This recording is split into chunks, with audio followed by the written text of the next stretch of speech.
Mukunda first ever factory outlet mega వడ్డానం sale. Zero making charges అన్ని Mukunda branches లో లభించును. నమస్తే, మీరు చూస్తుంది సుమన్ టీవీ. నేను మీ కీర్తి. నాతో పాటు ఉన్నారు ప్రముఖ ఆధ్యాత్మికవేత్త డాక్టర్ అనంతలక్ష్మి అమ్మగారు. నమస్తే అమ్మా. నమస్కారం తల్లి. అమ్మా, ఇప్పుడు దసరా నవరాత్రుల్లో రెండో రోజు గాయత్రి అవతారం కదా, మరి ఈ అవతారం యొక్క ప్రాముఖ్యం గురించి, విశిష్టత గురించి మాకు తెలియజేయండి. ఇది విజయవాడలో అలంకరించేటటువంటి అలంకారం అమ్మ. మొత్తం మహాశక్తి ఏదైతే ఉందో చైతన్యం ఒక్కొక్క సందర్భంలో ఒక్కొక్క రాక్షసుని సంహరించడానికి ఒక్కొక్క అవతారాన్ని ధరించి వచ్చింది. అంటే ఆ రాక్షసుడి యొక్క లక్షణాన్ని బట్టి, అతడు అడిగిన వరాలను బట్టి, వరాలు అడుగుంటారు కదా, అంచేత ఏ విధంగా సంహరించాలి అన్నది ఆలోచన చేసి ఆ రూపాన్ని, అవతారాన్ని ధరించి వచ్చినటువంటి ఆ సర్వ చైతన్య స్వరూపిణి అయినటువంటి అమ్మవారి అవతారాలు కోకొల్లలుగా ఉన్నాయి.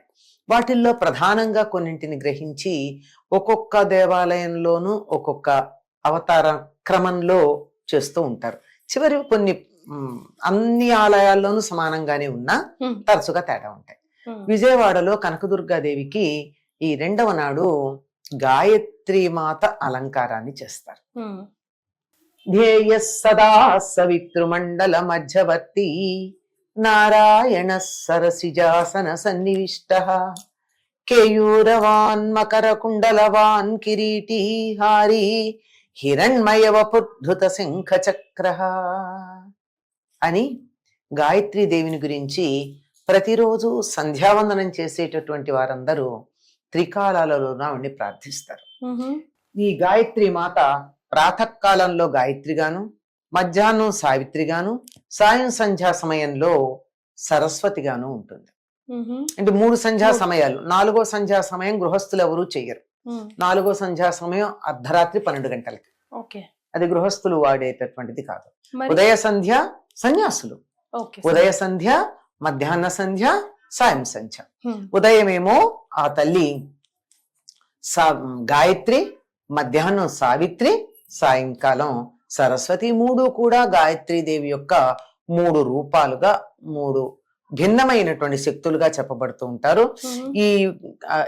ఈ రూపాలలో ఆవిడ ఉపాసకుల చేత ఉపాసన చేయబడుతూ ఉంటుందన్నమాట.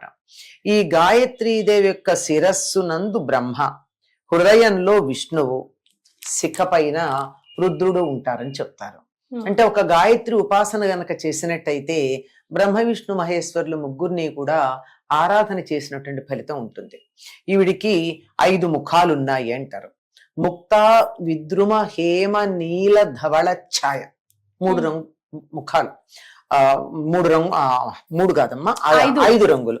5 ముక్త అంటే ముచ్చపు రంగు. ఆ తర్వాత విద్రుమ అంటే పగడపు రంగు. ముక్త, విద్రుమ, హేమ బంగారు, నీలము, ధవళము తెలుపు.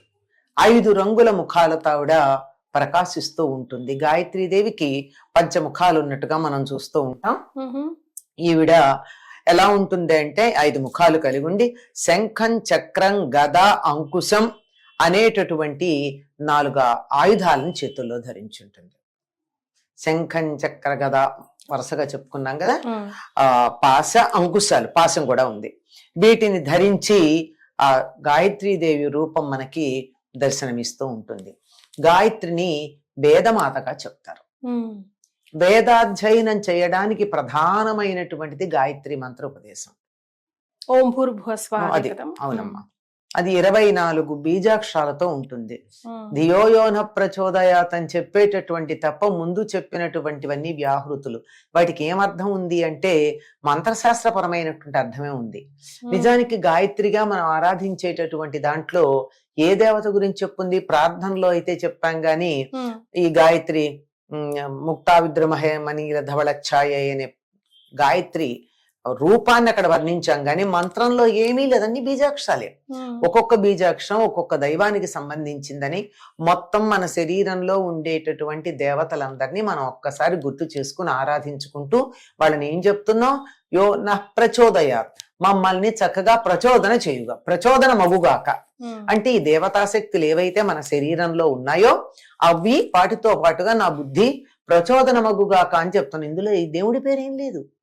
ఎవరైతే బుద్ధి కావాలనుకుంటారో, ఎవరైతే తెలివి కావాలనుకుంటారో, ఎవరైతే తమ యొక్క తెలివితేటలు చైతన్యవంతంగా ఉండాలి, చురుకుగా ఉండాలనుకుంటారో వాళ్ళందరూ గాయత్రిని ఉపాసన చేయాలి.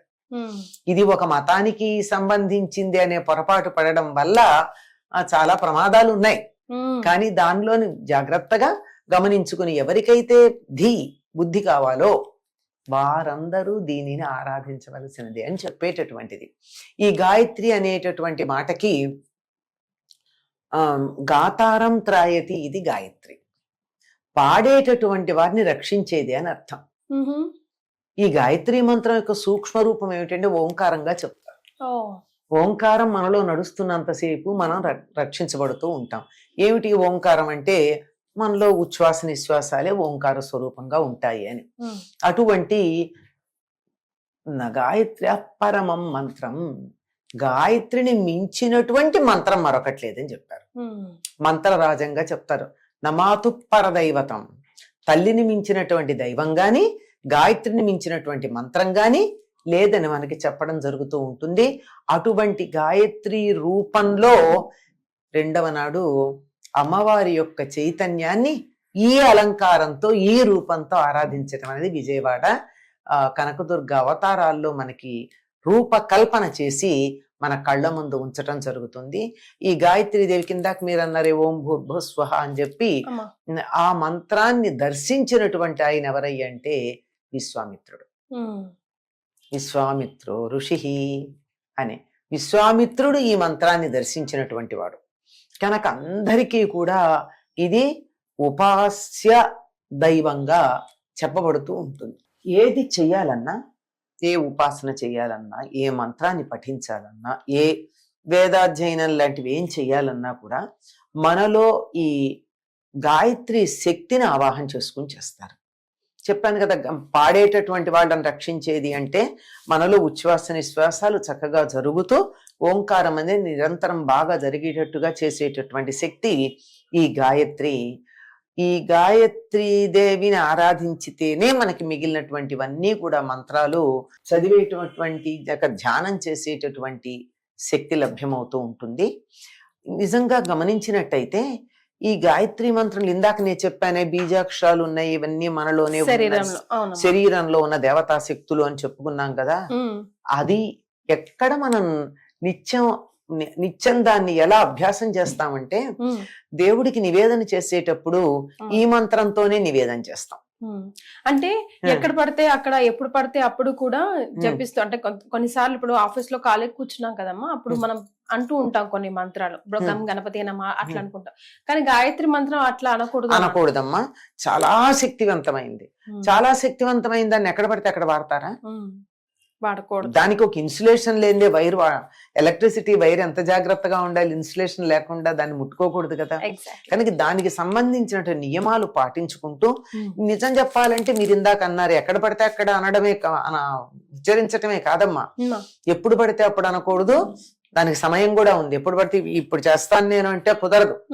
దానికి ఉదయ సంధ్యా సమయంలో చేయాలి, మధ్యాహ్న సంధ్యా సమయంలో చేయాలి. సాధారణంగా ఈ ఒడుగు అదే ఈ మధ్యాహ్నం 2 పూట్ల సంధ్యావందనం చేసేవాళ్ళు కూడా మధ్యాహ్నం చేయరు సాధారణంగా. ఎందుకంటే ఉద్యోగాలు అవి చేస్తూ ఉంటారు, కరెక్ట్ ఆ సమయానికి కుదురుతుంది, కుదరకపోతుంది. అందువల్ల ఉదయమే దానికి సంబంధించిన ప్రాయశ్చిత్త మంత్రాలు ఏవో చెప్పుకుని చేసేసుకుంటూ ఉంటారు. అంతేగాని ఇలా తీరిగ్గా ఉందా మధ్యాహ్నం కూడా చేస్తారు. అంటే ఎక్కడ పడితే అక్కడ చేయకూడదు, ఎట్లా పడితే అట్లా చేయకూడదు. దీనికి మాత్రం శుచిగానే చెయ్యాలి. చెప్పాను కదా, చాలా ఎంత శక్తివంతమైందైతే అన్ని జాగ్రత్తలు పాటించాలి. శక్తి లేనిదైతే పర్వాలేదు, ఎక్కడ పడితే అక్కడ పాటించడం. మీరు ఎక్కడ పడితే అక్కడ చదవడం గురించి మాట్లాడుతున్నారు, రింగ్ టోన్స్ గా పెట్టుకుంటున్నారు. అది కూడా చాలా భయంకరమైనటువంటి పద్ధతి. మనం ఏ పరిస్థితిలో ఉంటామో తెలియదు, మన ఎదురుగా ఉన్న వాళ్ళు ఏ స్థితిలో ఉన్నారో తెలియదు. మనం ఫోన్ పట్టుకెడితే ఎక్కడ పడితే అక్కడ పట్టుకెళ్తాం, ఎక్కడుండగా ఫోన్ మోగి ఆ మంత్రం వస్తుందో తెలియదు. పైగా దాన్ని మధ్యలో కూడా ఆపుతాంగా, మధ్యలో ఆపితే తప్పే కదా. అంచేత ఇట్లాంటివి అతి ఉత్సాహం అంటారే, అతి సర్వత్ర వర్జయేతని ఈ అత్యుత్సాహం ప్రకటించడం అన్నది అది సరైనటువంటి పద్ధతి కాదమ్మా. గాయత్రి మంత్ర జపం ద్వారా ఆ 4 వేదాలు చదివినటువంటి ఫలితం లభిస్తుంది అని చెప్తారు. ఓ ఇప్పుడు అందరికీ వేదాలు చదువుకునేంత తీరిక ఉండదు కదమ్మా. 12 ఏళ్ళు ఇంకే పని లేకుండా, ఇంట్లో వేరే పని కూడా లేకుండా, నిద్ర లేచినప్పటి నుంచి చదువుకుంటూనే, సమయానికి ఎవరో ఒకళ్ళు ఏదో పెడుతూ ఉంటే తింటూ ఉండి చదువుకుంటే, గురువు దగ్గరుండి 12 ఏళ్ళు పడుతుంది వేదం చదువుకోవడం. మరి అట్లాంటిది 4 వేదాలు చదవాలంటే చాలా కాలం, జీవితం అంతా అయిపోతూ ఉంటుంది. కొంతమంది 12 ఏళ్లలోనే చాలా వరకు చదువుతారు అనుకో. ఎంతో వేద చాలా వేద మంత్రాలు లుప్తం అయిపోయినాయి, మనకు కనపడకుండా పోయినాయి. అంటే ఉంటాయి ఎక్కడెక్కడ ఆకాశిక్ రికార్డ్స్ లో ఉంటాయి తప్ప మానవులకైతే అందుబాటులో లేవు. ఆ ఉన్నవి చదువుకోవడానికి ఇంత సమయం పడుతుంది. కనుక నాకు వేదాధ్యయనం చేసినటువంటి ఫలితం రావాలి, అంతా చదవలేను, కొంత భాగం చదువుకుంటాను అని అనుకున్న వాళ్ళకి గాయత్రి మంత్రం గనక చేసినట్టయితే 4 వేదాలు చదివినటువంటి ఫలితం లభ్యమవుతుంది. చాలా చురుకుగా ఆలోచించగలుగుతారు, చాలా తెలివితేటలు లభ్యమవుతాయి గాయత్రి మంత్రం చదివినందువల్ల. అయితే అమ్మ, ఇప్పుడు ఇళ్లలో పూజ చేసుకుంటారు కదా, నవరాత్రులు అమ్మవారిని నిలబెట్టుకుంటారు కదా, మరి గాయత్రి అమ్మవారి అవతారం వచ్చిన రోజు మనం ఏమన్నా ముఖ్యంగా పాటించవలసిన నియమాలు ఏమైనా ఉన్నాయా? మామూలుగా అమ్మ దసరా దీక్ష తీసుకున్నటువంటి వారు పాటించే నియమాలు, ఎవరికి వాళ్ళు వేరే నియమాలు పెట్టుకుంటారు కదా. మరి ఒక పూట భోజనం చేస్తాను, లేదు అసలు చేయకుండా ఉంటాను, ఫలానా ఆహారం తింటాను, ఫలానా తిన్ను, ఏవో నియమాలు పెట్టుకుంటారు కదా. ఆ నియమాలతో పాటుగా ఈనాడు 2వ రోజు అమ్మవారిని గాయత్రిగా గనక ఆరాధించినట్టయితే, అమ్మవారు మన మూల రూపంగా లలిత పరమేశ్వరి అనుకుంటాం కదా, లలితాదేవితో పాటుగా పైగా ఏం చెప్పుకుంటాం, మహాకాళి, మహాలక్ష్మి, మహాసరస్వతి, ఇది త్రిశిక్షాత్మక లలితా పరమేశ్వరి అని కదా సంకల్పం చెప్పుకుంటాం. అంచేత లలితాదేవి, మహాలక్ష్మి, దుర్గా, ఈ 3 అష్టోత్తరాలతో పాటు గాయత్రికి అష్టోత్తరం ఉందమ్మా. సహస్రనామం కూడా ఉందన్నారు. కనుక గాయత్రి అష్టోత్తరం మనం చదువుకున్నట్టయితే అమ్మవారి గాయత్రి స్తుతులు బోలుడు ఉన్నాయి. ఇందాకనే ప్రారంభంలో చదివాను, జయస్తదా సవిత్రమండల మధ్యవర్తి అని. అలాంటి శ్లోకం ఏదైనా చదువుకుని గాయత్రి మంత్రం అభ్యాసం ఉన్నవాళ్ళు చేయొచ్చు, లేనటువంటి వాళ్ళు ఈ స్తుతి చదువుకోవచ్చు, అమ్మవారి అష్టోత్తరం చదువుకోవచ్చు. ఆవిడికి సంబంధించినటువంటి స్తుతులు చాలా లభ్యమవుతాయి. వాటిల్లో ఏదో ఒకటి చదువుకుని అమ్మవారి యొక్క అనుగ్రహానికి పాత్రలు కావచ్చు, ఈ రూపంలో ఉన్న అమ్మవారు. ఇక నైవేద్యాల విషయం తప్పనిసరిగా ఇంకా నేను ఎప్పుడు అడుగుతానా అని కొంతమంది ప్రేక్షకులు వెయిట్ చేస్తూ ఉంటారు. మొదటి అవతారంలోనే మీరు చెప్పున్నారమ్మా, అన్నం నైవేద్యం రకరకాలుగా ఎన్ని వెరైటీస్ చేస్తే అన్ని వెరైటీస్ అమ్మవారికి ఇష్టమని. సో గాయత్రి అమ్మవారికి కూడా అంతే కదమ్మా? అంతేనమ్మా. అయితే చాలా మంది ఒక్కొక్క ఏమిటో మరి ఏ పురాణాల్లోనో ఉన్నాయి, చాలా పురాణాలు ఉన్నాయి కదమ్మా, ఉప పురాణాలు కూడా ఉన్నాయి. ప్రత్యేకంగా వాటికి సంబంధించినటువంటి విద్యలు, కొన్ని తంత్రశాస్త్రాలు, సంహితలు చాలా ఉన్నాయి కదా.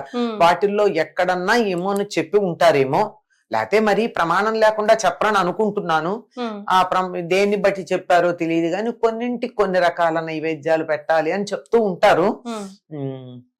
పాటించేవాళ్ళు పాటించచ్చమ్మా, ఏదైనా అమ్మవారికే కదమ్మా. తప్పనిసరిగా ప్రతిరోజు చెయ్యదగిన చెయ్యవలసిన ప్రసాదాలు ఏమిటంటే వడపప్పు, పానకం, చలిమిడి. ఈ 3 అమ్మవారు రాక్షస సంహారం కోసం వచ్చింది. మరి రాక్షసులను సంహరించిన తర్వాత ఆ ఉగ్రం ఉంటుంది కదా, ఆ ఉగ్రత తగ్గాలి అంటే వెంటనే పానకం ఆ ఉగ్రతను తగ్గిస్తుంది. కుంకుమార్చన కూడా అందుకే చలవ కలిగిస్తుంది కుంకుమార్చన. వడపప్పు, పెసరపప్పు ఉడికింది కాదు, అది నీళ్ళల్లో నానబెట్టి వెంటనే శరీరానికి కావలసిన శక్తిని ఇస్తుంది. ఉగ్రతని తగ్గిస్తుంది పానకం, శక్తినిస్తుంది వడపప్పు, అలాగే కడుపు చలవ, చలిమిడి. ఈ 3 తప్పనిసరిగా నివేదన చేయాలి. రైట్. ఇది పెద్ద కష్టమేం లేవు, అస్సలు వంట కూడా చెయ్యక్కర్లా. ఎంత తేలికైన నివేదనలో ఏ దైవమైనా సుఖంగా ఆరాధించడానికి వీలమ్మా. చాలా సంతోషం అమ్మా. గాయత్రి అవతారం గురించి, విశిష్టత గురించి తెలియజేశారు. ధన్యవాదాలు. నమస్తే తల్లి.